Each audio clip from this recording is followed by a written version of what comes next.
Gracias, Padre. Gracias por esta mañana, Señor, en la cual tú nos permites estar aquí delante de tu presencia.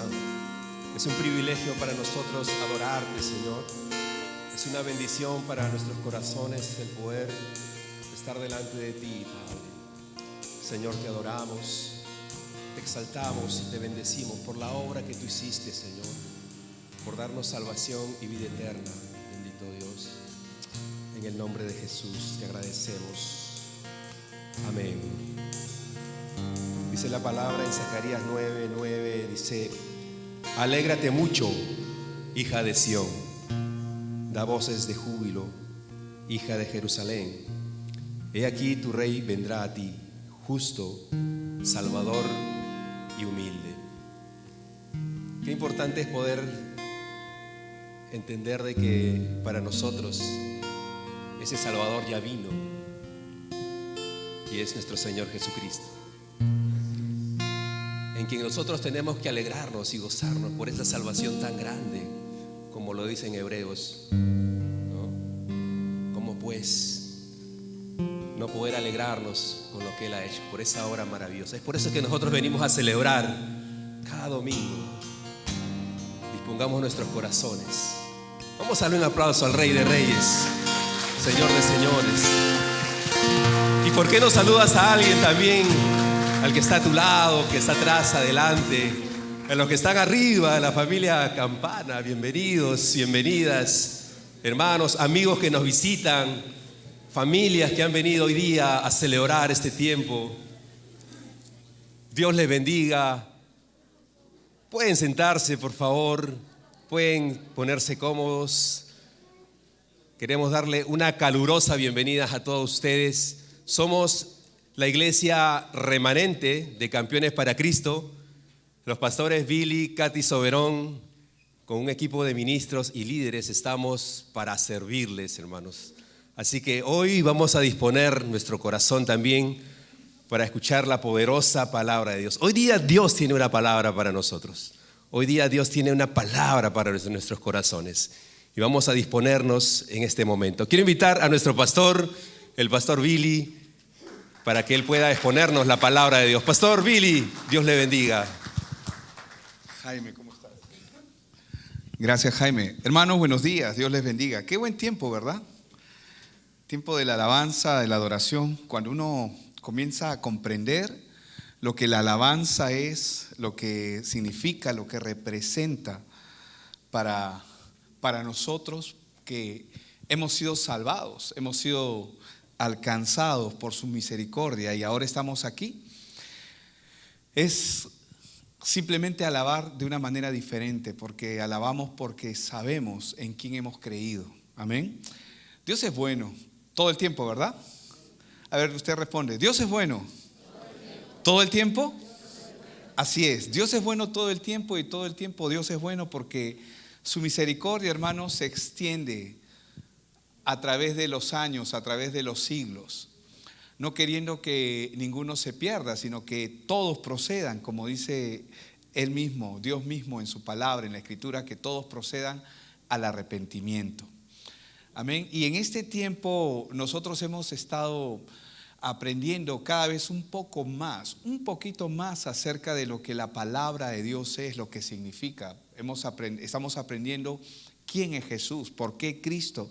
Y hemos estado tomando los evangelios, aunque ahora nos estamos centrando solamente en uno, que es el libro de Juan Marcos o Marcos. Vimos al inicio quién era Juan Marcos, ¿no? Cómo es que Dios, a pesar de él tener una vida como nosotros, es decir, llena de errores, de dificultades, pero que Dios lo usó y lo escogió para primero imprimirse Él en su propia vida, en la vida de Él mismo, de Juan Marcos, y luego para que Él pueda escribir el Evangelio de Marcos. Habíamos visto también que los Evangelios tienen el propósito de presentarnos a Cristo, nos presentan a Cristo. Y hay una diferencia entre los Evangelios, que es el testimonio de la vida de Jesús, que son Mateo, Marcos, Lucas y Juan, a diferencia de lo que es el Evangelio. El Evangelio son las buenas noticias de Dios para la vida del hombre, pero el Evangelio no está en Mateo, Marcos, Lucas y Juan, sino el Evangelio está desde el inicio, desde que el hombre cayó. Dios nos dio las buenas noticias de que un Salvador iba a venir. Y en el libro de Marcos habíamos estado viendo que Juan el Bautista fue enviado por Dios para preparar el camino de la venida del Señor Jesucristo, como se estilaba hacer. Cada vez que el rey, el dueño de una tierra, iba a visitar sus tierras, enviaba un emisario para preparar el camino. ¿Se acuerdan? Pero también él fue no solamente enviado para preparar el camino del Señor, sino él fue enviado para preparar el corazón de los hombres.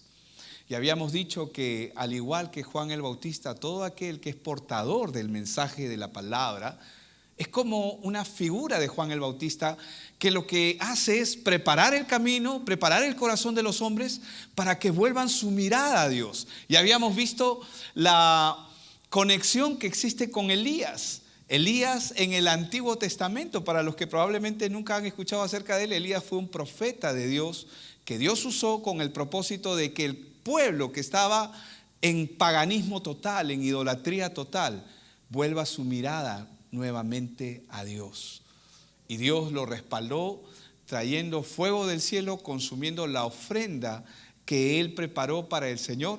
Y esto es algo muy bonito porque Juan el Bautista es comparado con Elías, porque él iba a venir a hacer volver el corazón de los hombres para con Dios. Y cada vez que usted ve a una persona que está queriendo compartirle el evangelio, compartirle la palabra, o cada persona que está compartiendo la palabra, lo que está haciendo es cumpliendo ese propósito, hacer volver el corazón del hombre, que es tan duro, tan recio, porque así somos, para que se vuelva a Dios.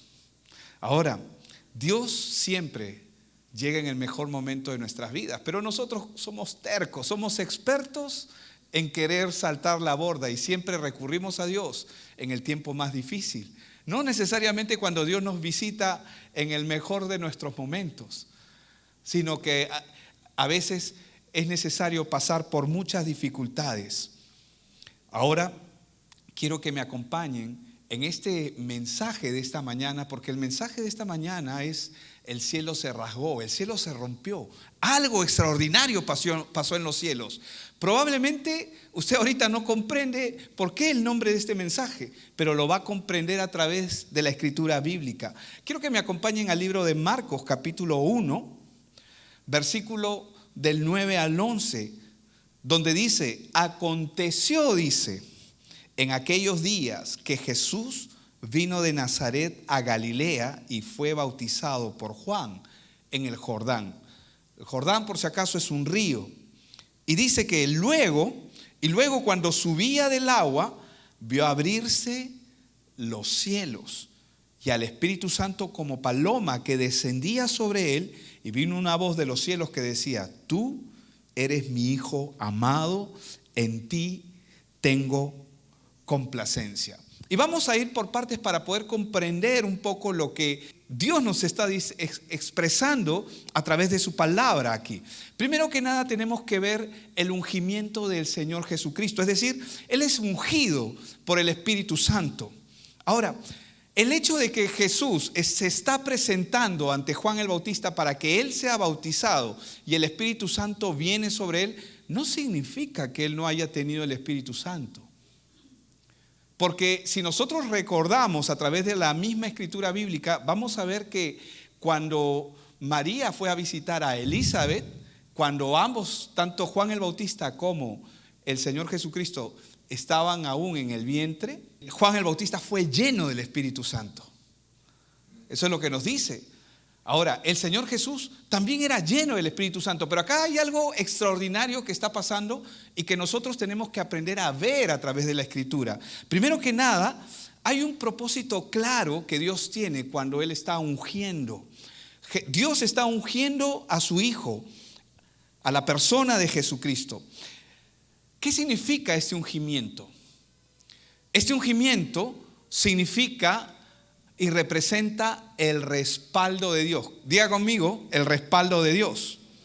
Es decir, el respaldo, toda la autoridad de Dios toda la autoridad del cielo y de la tierra respaldándolo. Eso es lo que vamos a ver en el ungimiento. ¿Por qué?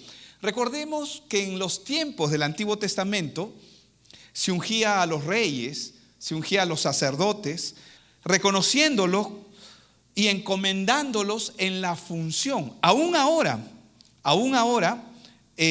cuando un presidente, cuando un mandatario va a asumir un rol dentro de una nación, cuenta con todo el respaldo, en este caso de la ley.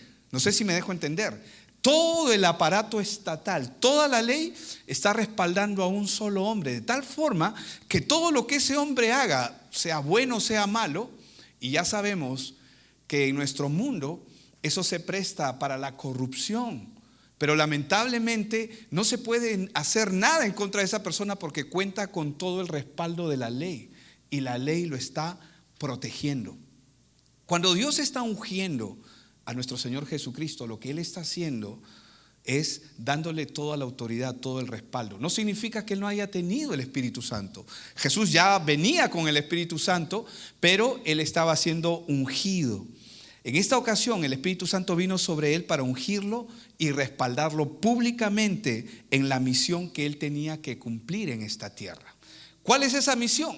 Vamos a ver Lucas capítulo 4 del versículo 18 y el 19 también vamos a ver, que es cuando él está ungido. Dice, el Espíritu del Señor, y Él en ese momento está dando testimonio a través de la Escritura de lo que había recibido cuando estaba siendo bautizado. Dice, el Espíritu del Señor está sobre mí, dice, por cuanto me ha ungido.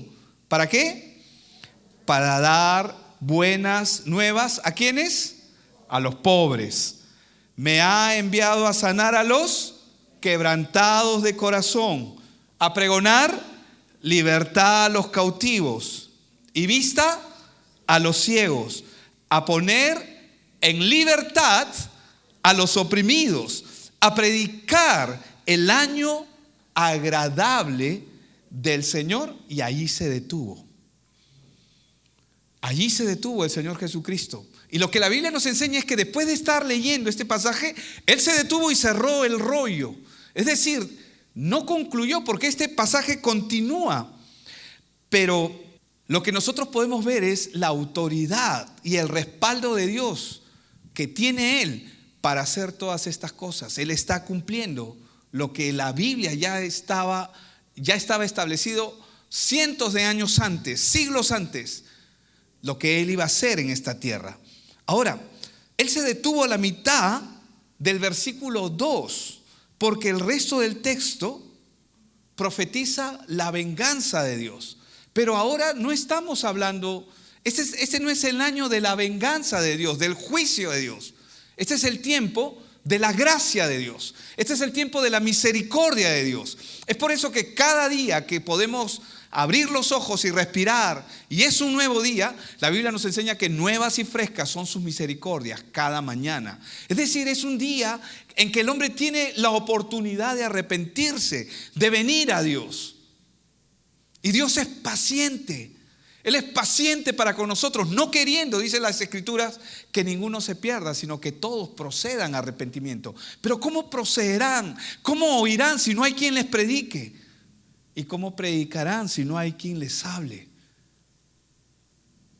Y eso somos nosotros, hermanos, el remanente. Por eso es que esta iglesia se llama remanente. ¿Por qué? Porque somos el remanente de Dios. El pueblo que Dios ha escogido para este tiempo, para esta época, con un propósito y una función determinada. Para cosas que Él ha preparado.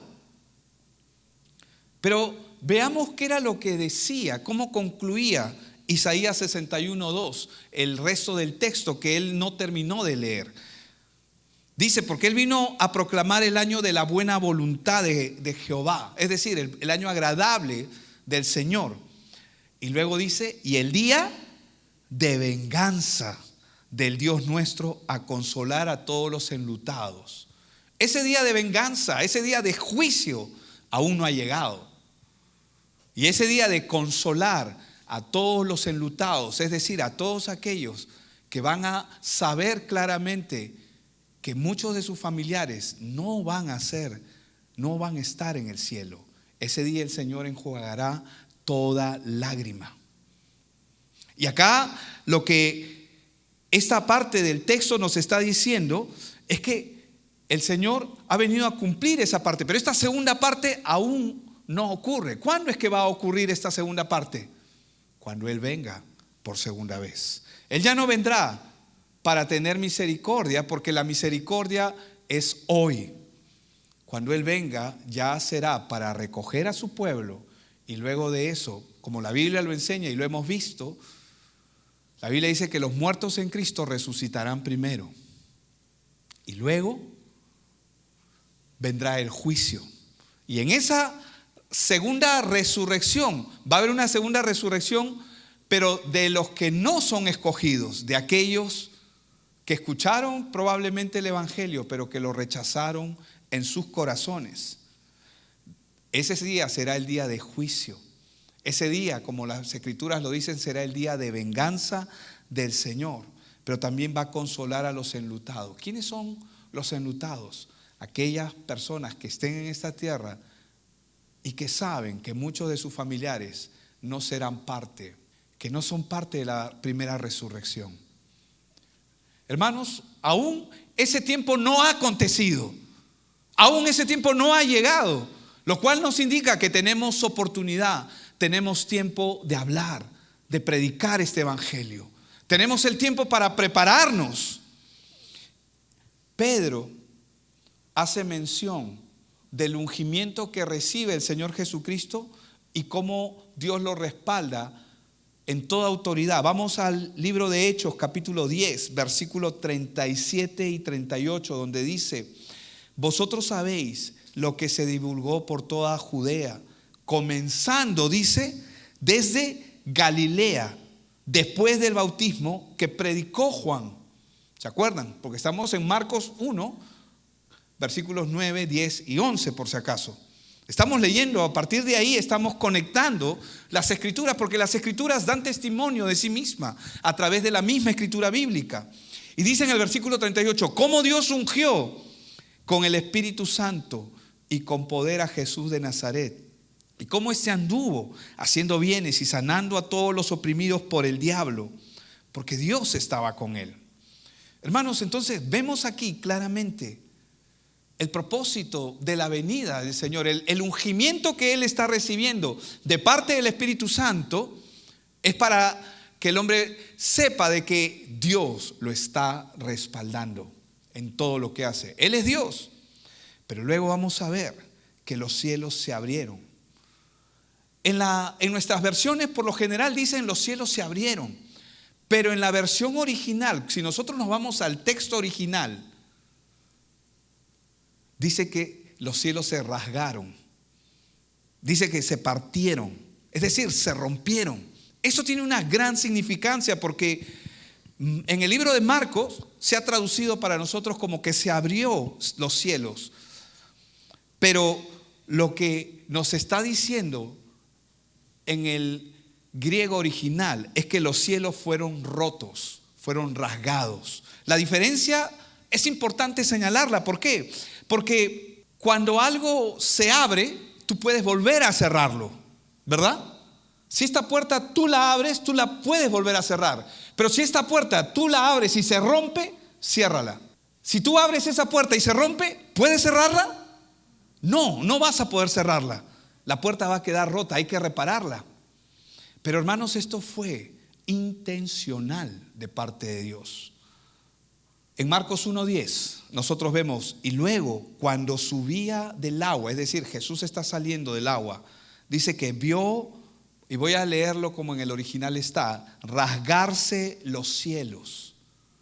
Los cielos se rasgaron, los cielos se rompieron, y el Espíritu como paloma dice que descendía sobre él. ¿Qué significado debería tener para nosotros que los cielos se hayan rasgado, que eso haya pasado? Primero, hermanos, tenemos que entender lo que ocurrió en el original, lo que ocurrió al principio. Usted siempre se va a dar cuenta que la Biblia siempre nos va a llevar a Génesis, siempre nos va a llevar al origen de todo. Y lo primero que tenemos que ver aquí es que el cielo cerrado es una señal de la ira de Dios, del juicio de Dios, de la separación que hay entre Dios y el hombre. Los cielos cerrados es una señal en que Dios está apartado, separado del hombre por causa del pecado. Cuando Adán y Eva pecaron, ellos tuvieron que ser expulsados del Edén. Ellos tuvieron que ser expulsados del lugar donde Dios moraba. No fueron expulsados porque Dios los quiso botar solamente, porque Dios es un Dios santo y ellos, como estaban bajo la naturaleza que ahora los acompaña, esa naturaleza de pecado, la santidad de Dios los iba a matar, los iba a fulminar. Y Dios no quería eliminarlos, sino que Dios había planeado ya recuperar a su pueblo, recuperar a su creación. Entienda lo que estoy diciendo, porque el hombre en esta tierra vive la consecuencia de su pecado.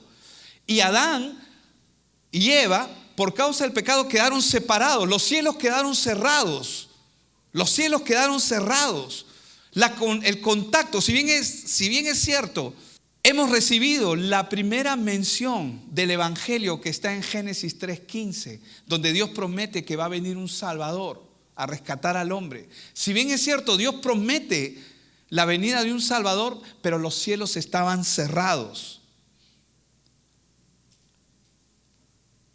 Y la única forma en que los cielos podían ser abiertos es la manifestación de otro hijo de Dios, con la misma naturaleza de Adán al inicio, sin pecado, y con una conexión espiritual viva. Y eso es lo que pasaba con con Jesús. Ahora, Dios tiene que mantener distante al hombre, separado de su presencia, para que el hombre no sea destruido. El hecho de que Dios lo haya echado fuera del Edén es un acto también de misericordia. Y esta es la razón por la cual Adán se esconde. ¿Dónde estás tú? Y Adán corrió a esconderse, porque sabe que Dios es un Dios santo y él está bajo pecado.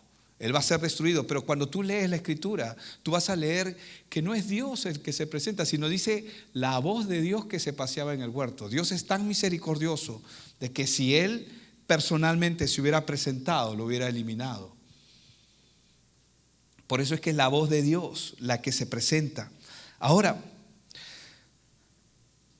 sin embargo, el Evangelio y la promesa de Dios de un Salvador para su vida, para la vida de Adán y la vida de todo hombre, ahora está disponible a través de la palabra de Dios.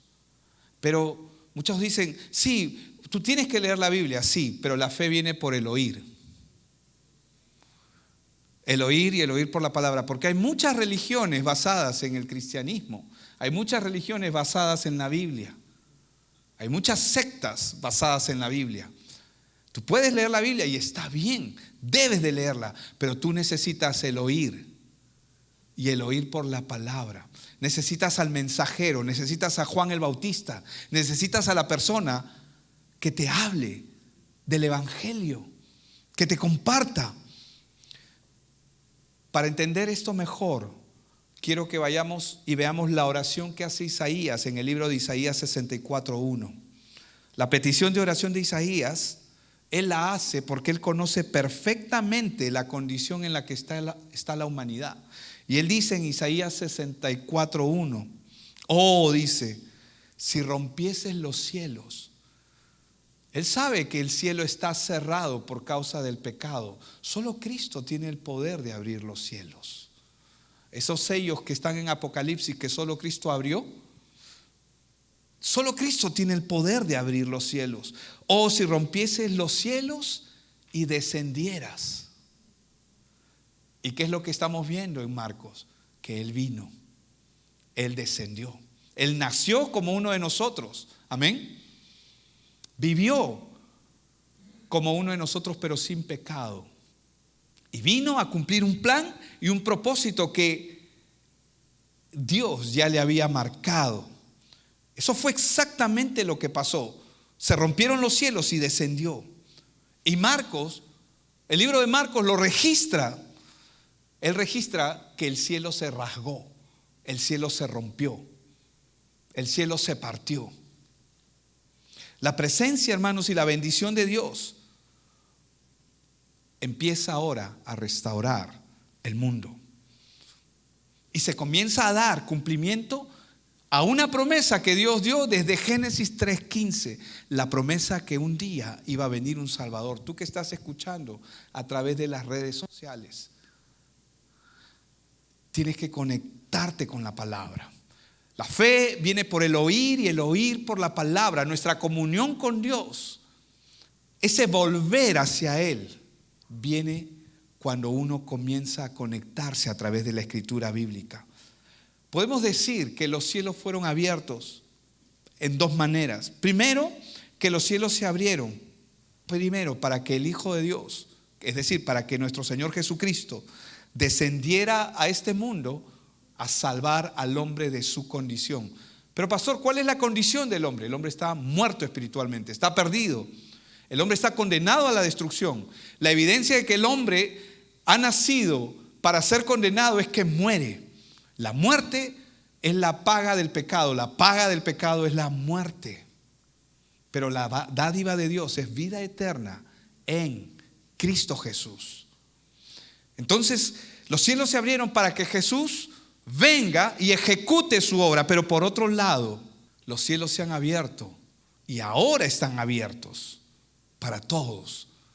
Los cielos están abiertos ahora para que cualquier persona pueda llegar al mismo Dios, pero solo a través de la persona de Jesucristo.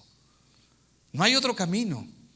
Acá no importa cuántos PhDs, no importa cuántas maestrías, no importa cuántos niveles académicos puedan tener algunos religiosos, pero si ellos no están predicando que Jesús es el único camino, ellos están bajo una condición de miseria y están en engaño.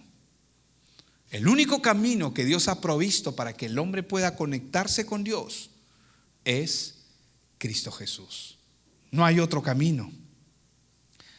Y hermanos, luego vemos en el versículo 10 de Marcos 1 que el Espíritu Santo, como paloma que descendía sobre él. Vemos que el Espíritu Santo como paloma desciende sobre él. ¿Por qué representado como paloma? No vamos a decir lo que la Biblia no dice, no añadimos, no podemos hacer una eusegesis, es decir, no podemos añadir a lo que la Biblia dice. Solamente debemos tomar lo que la Escritura nos está hablando.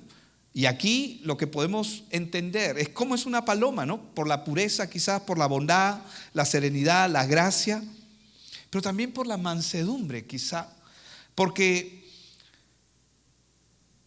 así como la paloma es pura, es serena y es mansa, así Dios, el Espíritu Santo, es manso, es decir, es paciente con nosotros. ¿Cuántos pueden darse cuenta y cuántos pueden reconocer aquí que Dios es paciente conmigo, contigo? En el principio de todo, cuando Dios creó los cielos y la tierra, la Biblia dice, y yo quiero que usted imagine lo que estoy diciendo. Cuando Dios creó los cielos y la tierra, y vamos a ir a Génesis 1, versículo 2, la Biblia dice que el Espíritu Santo comenzó a trabajar con la palabra de Dios.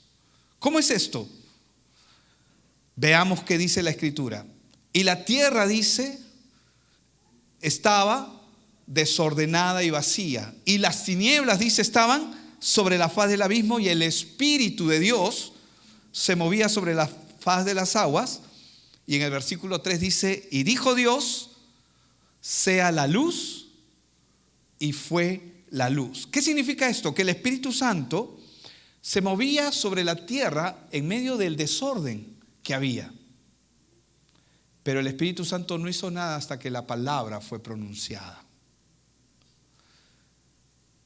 El Espíritu Santo comienza a traer orden sobre la tierra, comienza a ordenar la tierra natural. Este mundo como hoy lo conocemos, comienza a ser ordenado gracias a la palabra de Dios. Es decir, el Espíritu Santo trabaja en comunión con la palabra. ¿Pero quién pronuncia la palabra? Dios Padre. El Padre pronuncia la palabra, el Espíritu se mueve sobre la faz de las aguas y Dios habla, y en ese momento, ¿qué ocurre? Lo que Dios dice ocurre, se da. Ahora, el Espíritu Santo, que fue quien creó todo al inicio, ahora está descendiendo, pero sobre la palabra viva. Es decir, no solamente está viniendo a respaldar a Dios, sino que está descendiendo sobre la palabra viva. ¿Quién es la palabra viva? Cristo. Cristo es la palabra viva, la palabra hecha carne. Por eso es que vemos acá en Marcos 1:10, y luego cuando subía del agua, vio abrirse los cielos y al Espíritu Santo como una paloma que descendía sobre él. Es decir, todo lo que Jesús dijese con sus palabras, porque Él es la palabra viviente, al igual que en Génesis 1, capítulo 1, todo, al igual que en Génesis 1, el respaldo de Dios sobre su palabra se iba a ejecutar. Por eso es que vemos, y vemos aquí la voz del Padre diciendo: tú eres mi Hijo amado, en ti tengo complacencia. Es decir, Dios le está dando todo el respaldo a Cristo, que es Dios hecho hombre, como lo vemos en Marcos 1:11. Y vino una voz de los cielos que decía: tú eres mi Hijo amado, en ti tengo complacencia. Hermanos, Cristo es el cumplimiento de la promesa de Dios hecha para la humanidad. Esa promesa de salvación se cumple en la persona de Cristo. Sí, porque Él vino. ¿Cómo vino? Como el Cordero de Dios que quita el pecado del mundo. Él vino para cumplir un plan. Él vino para cumplir un propósito. Él es la justicia de Dios para el hombre. Cada persona que nace en este mundo, todos que hemos nacido en este mundo, nacemos con una naturaleza corrupta que tú y yo no podemos hacer nada para cambiarla. Intentamos, probamos, tratamos de ser mejores personas, tratamos de cambiar por nuestra propia cuenta, y a veces tenemos éxito entre comillas en algunas áreas, pero hay otras que comienzan a invadirnos. Si no es una cosa, es otra. Al final el hombre llega a una conclusión y dice: toda la vida siempre vamos a tener problemas. Pero el mayor problema que el ser humano tiene es cuando el pecado arrastra su vida. No, el hombre no es pecador cuando peca. El hombre cuando peca solamente evidencia una naturaleza con la que ha venido a este mundo. El hombre no es desobediente cuando desobedece. Cuando desobedece solamente evidencia una naturaleza corrupta con la que ha nacido. Por eso es que Cristo vino, y en Isaías 42, versículo 1 dice: he aquí, mi siervo, yo le sostendré, mi escogido en quien mi alma tiene contentamiento, he puesto sobre él mi espíritu, él traerá justicia a las naciones. ¿Qué significa que Él va a traer justicia a las naciones? Lo que yo no puedo hacer, la vida que yo no puedo vivir, Él la vivió por mí. Él vino para transformar mi vida, tu vida, la vida de tú que estás escuchando y que estás oyendo este mensaje a través de las redes sociales. Él vino a transformar tu vida. Él vino a cambiar lo que tú no puedes cambiar. Él vino a cambiar lo que yo no puedo cambiar. Solamente Él. Y esta es la obra que a Dios le agradó. Por eso es que cada vez que nosotros oramos, oramos en el nombre de Jesús, porque Dios no se place ni en Pablo ni en Pedro. Él estuvo satisfecho con sus vidas de ellos, pero cada uno de ellos, cada vez que se presentó delante de Dios, se presentaron en el nombre de Jesús. Dios no se agrada de ninguna de nuestras obras, porque no hay nada bueno en el hombre. Pero pastor, ¿por qué dices que no hay nada bueno? Yo sí creo que hay algo bueno en el hombre. Te equivocas. Jesús dijo: si vosotros, siendo malos, saben dar buenas dádivas. Él nunca afirmó que el hombre sea bueno, porque el hombre no es bueno. Y no es bueno no porque no haga cosas buenas, no es bueno porque ha venido con una naturaleza caída que lo va a arrastrar hasta el infierno. Y Cristo no ha venido a librarnos de esta muerte física que todos un día experimentaremos. Como yo les comentaba el otro día, un hermano estaba agradecido porque alguien había venido a orar por él y Dios lo salvó de la muerte. Y con todo el amor y el cariño que yo le tengo a esa persona, igual se va a morir un día otra vez. Te salvaste de esta, pero la muerte es algo que no vamos a poder evitar nunca. Porque la paga del pecado es muerte, pero Cristo ha venido a librarnos no de esta muerte, sino de la muerte segunda o la muerte espiritual. ¿Y Cristo ha venido para qué? Para que al vencer la muerte, todos nosotros un día resucitemos en vida. Ahora, lo cierto es que unos resucitarán para vida eterna, mientras que otros resucitarán para condenación eterna. Pero la misericordia de Dios está provista. Los cielos, hermanos, están rasgados. ¿Sabe lo que eso significa? Si los cielos están rotos, están rasgados, significa que ahora cualquier persona puede tener acceso a Dios. Pero ojo, no a su manera, no a su forma. Yo no puedo tener ni vivir un cristianismo a mi manera. La única forma en que el hombre puede tener acceso a Dios es por medio del camino que Él ha establecido. Y ese camino es Cristo. Ese versículo no te lo he dado, pero está en Juan 14:6, donde Él dijo: yo soy el camino y la verdad y la vida. Nadie llega al Padre si no es por mí. Él es el camino. Los cielos están rasgados, están rotos. Cualquier persona puede llegar a Dios, pero Él ha establecido un solo camino para llegar. Y ese camino es Jesucristo. Amén. Padre, yo te doy gracias por este tiempo. Gracias porque tu palabra es viva y es eficaz. Es lo que mi vida necesita. Tu palabra es lo que yo necesito. Tu palabra es lo que cada uno de los que estamos aquí necesita. Señor, yo bendigo la vida de cada persona que hoy ha escuchado tu palabra, porque tu evangelio ha sido compartido, Señor. Y sé que ninguna palabra que tú das regresa vacía, sino que se siembra en el corazón del hombre, germina, Señor, hasta que produzca la vida. Esa vida que produce el nuevo nacimiento. Quiero orar por aquellos, Señor, que han escuchado esta palabra, los que están en las redes sociales, Señor, y están siguiendo este mensaje. Oro por sus vidas para que tengas misericordia como la has tenido de los que estamos aquí. Y, Señor, y sigas teniendo misericordia hasta que tu nombre sea revelado, tu nombre sea manifiesto en la vida de cada uno de los que estamos escuchando tu palabra. Gracias, Señor, por el privilegio que nos das de poder estar en este lugar y escuchar el mensaje de tu palabra. Te doy gracias por cada persona aquí y allí en las redes sociales, en el nombre de Cristo Jesús. Amén y amén.